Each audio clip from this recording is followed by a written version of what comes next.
নমস্কার, তিয়াশা রান্নাবান্নাতে আপনাদের সবাইকে স্বাগত। আজকে শেয়ার করব আমি খাসির মাংসের একটা দারুণ রেসিপি। সেটা হচ্ছে ঘি মাংস বা ঘি মাটন। খেতে কিন্তু এটা দুর্দান্ত স্বাদের হয়, আর এভাবে বানালে কিন্তু এর স্বাদ দুই গুণ বেড়ে যায়। তো চলুন রেসিপিটা শুরু করি। আর অনেকে কিন্তু অনেক রকমভাবে হয়তো খাসির মাংসটা বানিয়ে থাকেন, কিন্তু এইভাবে একবার অবশ্যই ট্রাই করতে পারেন। খেতে কিন্তু দারুণ টেস্টি হয়। আর আমার রেসিপিটা যদি আপনাদের ভালো লাগে তাহলে কিন্তু অবশ্যই লাইক, কমেন্ট আর সাবস্ক্রাইব করবেন। তো তার জন্যে সবার প্রথমে এখানে আমি বেশ খানিকটা পরিমাণে সর্ষের তেল দিয়ে দিয়েছি। আমি কিন্তু পুরো রান্নাটা সর্ষের তেলেই করব। তারপরে এখানে দিয়ে দিয়েছি দুটো পেঁয়াজ। তো পেঁয়াজটাকে ভালো মতন করে একটু ভাজা ভাজা করে নিই। এখানে আমি আলুটা অ্যাড করে দিলাম। তারপরে আমি এর মধ্যে কিন্তু মাংসটা অ্যাড করে দিয়েছি। এখানে মোট 500 গ্রাম মতন মাংস আছে। তো আলু, মাংস আর পেঁয়াজটাকে ভাজা ভাজা করে নেব 2 থেকে 3 মিনিট মতন। পেঁয়াজটা কিন্তু আমি বেশ খানিকটা বড় ছিল, তাই জন্য এখানে আমি দুটো পেঁয়াজ ব্যবহার করেছি। আপনাদের যদি ছোট পেঁয়াজ হয় তাহলে কিন্তু 5টা বা 6টা ব্যবহার করতে পারেন। তারপরে এখানে আমি টমেটো দিয়ে দিলাম, দিয়ে স্বাদ মতো নুন দিয়ে 3 থেকে 4 মিনিট মতন করে কিন্তু এটাকে কষিয়ে নেব। খেতে কিন্তু এইভাবে মাংসটা রান্না করলে দারুণ স্বাদের হয়।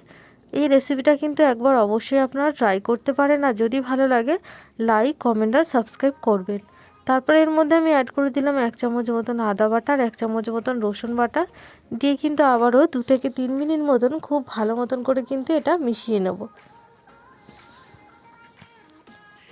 এটাকে খুব ভালো মতন করে আমি এবার কষিয়ে নেব 3 থেকে 4 মিনিট মতন। কষাতে কষাতে কিন্তু এর কালারটা চেঞ্জ হয়ে গেছে। আর আমি কিন্তু এখানে আলুগুলো তুলে রেখেছি, যেহেতু এখনই যদি আমি আলুগুলো দিয়ে দিই তাহলে কিন্তু আলুগুলো আগে গলে যাবে। তো ওর জন্য আলুগুলো সাইডে তুলে নিয়েছি। আমি যেহেতু এটা প্রেসারে দেবো, যখন প্রেসারে দেবো তখন কিন্তু আলুটা দিয়ে দেবো। হাতে কম সময় থাকলে কিন্তু এইভাবে করতে পারেন, তাহলে আর আলাদা করে আলুটা ভাজতে হয় না। পেঁয়াজের সাথে মাংসের সাথে আলুটা ভাজা ভাজা হয়ে যায়।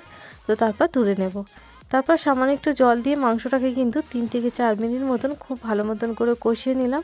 তারপরে দিয়ে দিলাম 1 চামচ মতন লঙ্কার গুঁড়ো আর 1/2 চামচ মতন হলুদ গুঁড়ো, দিয়ে আবারও 2 থেকে 3 মিনিট মতন করে কিন্তু মাংসটাকে কষিয়ে নেব। মশলা দিয়ে যতক্ষণ না পর্যন্ত তেল ছেড়ে আসছে ততক্ষণ অবধি কিন্তু আমি মাংসটাকে কষিয়ে নেব। কষাতে কষাতে দেখবেন মাংস থেকে কিন্তু মশলাটা আলাদা হয়ে গেছে এবং খুব সুন্দর একটা তেল বেরিয়ে এসছে। এবার আমি এখানে দিয়ে দিলাম 4-5টা মতন কাঁচা লঙ্কা। ঝালটা কিন্তু অবশ্যই আপনারা স্বাদ মতন দেবেন, যে যতটা পরিমাণে ঝাল খান সেই মতন কিন্তু এখানে অ্যাড করে দেবেন। দিয়ে কিন্তু আবারও 2 থেকে 3 মিনিট মতন এটাকে খুব ভালো মতন করে কিন্তু আমি কষিয়ে নেব। এবার আমি এর মধ্যে আলুটা আবারও অ্যাড করে দিলাম, মানে যে আলুটা আমি তুলে রেখেছিলাম সেই আলুটা অ্যাড করে দিলাম। দিয়ে আবারও 2 থেকে 3 মিনিট মতন করে কিন্তু আমি এটাকে কষিয়ে নেব। এইভাবে মাংসটা রান্না করলে কিন্তু খেতে দারুণ স্বাদের হয়। এইভাবে রেসিপিটা কিন্তু একবার ট্রাই করতে পারেন। তো এবার আমি জল দিয়ে প্রেসারে দিয়ে 4টে সিটি দিয়ে নেব।